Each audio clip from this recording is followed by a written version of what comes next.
Can people change?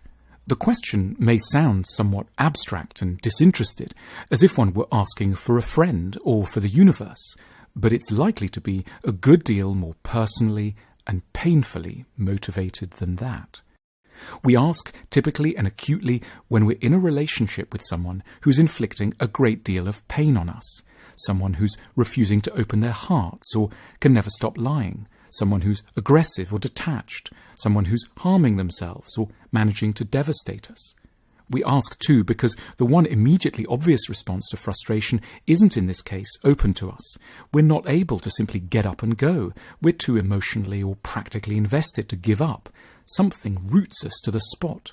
And so, with the example of one troublesome human in mind, we start to wander outwards about human nature in general, what it might be made of, and how malleable it could turn out to be. One thing is likely already to be evident to us. Even if people can change, they certainly don't change easily. Maybe they flare up every time we raise an issue and accuse us of being cruel or dogmatic. Maybe they break down late at night and admit they have a problem, but by morning vehemently deny that there could ever be anything amiss.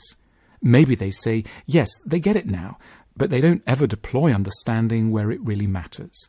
We can at best conclude that by the time we've had to raise the question of change in our minds, someone around us has managed not to change, either very straightforwardly or very gracefully. We might ask a prior question. Is it even okay to want someone to change?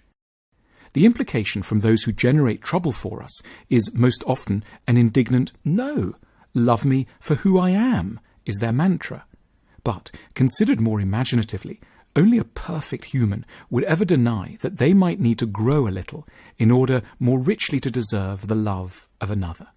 For the rest of us, all moderately well-meaning and halfway decent requests for change should be heard with goodwill and in certain cases acted upon with immense seriousness.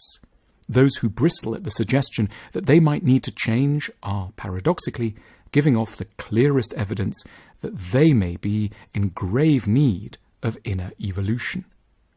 Why might change be so hard? It isn't as if the change-resistant person is merely unsure what's amiss and will manage to alter course once an issue is pointed out to them, as someone might if their attention were drawn to a strand of spinach in their teeth. The refusal to change is more tenacious and willed than this. A person's entire character may be structured around an active aspiration not to know and not to feel particular things. The possibility of insight will be aggressively warded off through drink, compulsive work routines, or offended irritation with all those who attempt to spark it.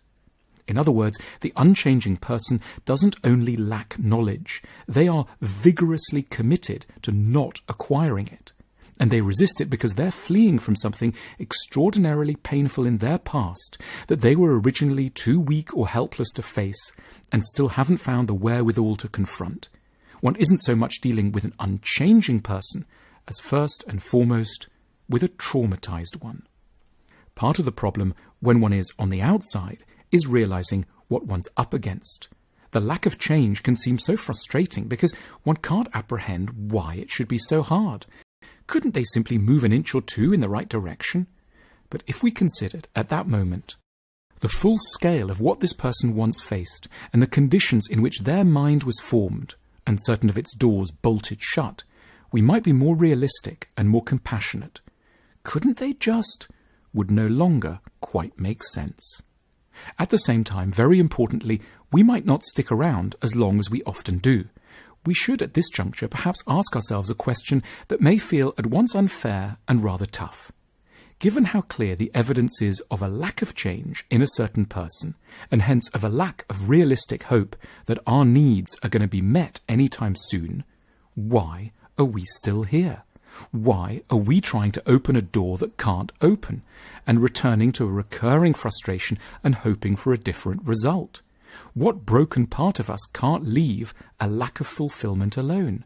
What bit of our story is being reenacted in a drama of continuously dashed hopes?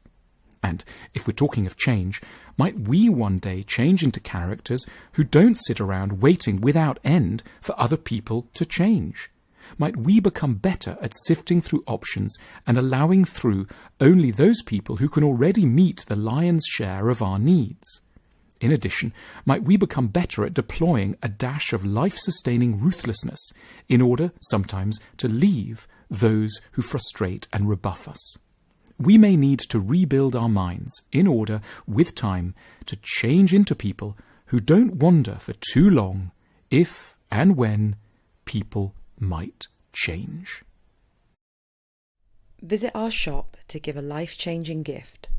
The School of Life offers a wide range of thoughtful, practical, and genuinely useful gifts designed to help us solve some of the most common and intractable problems of life.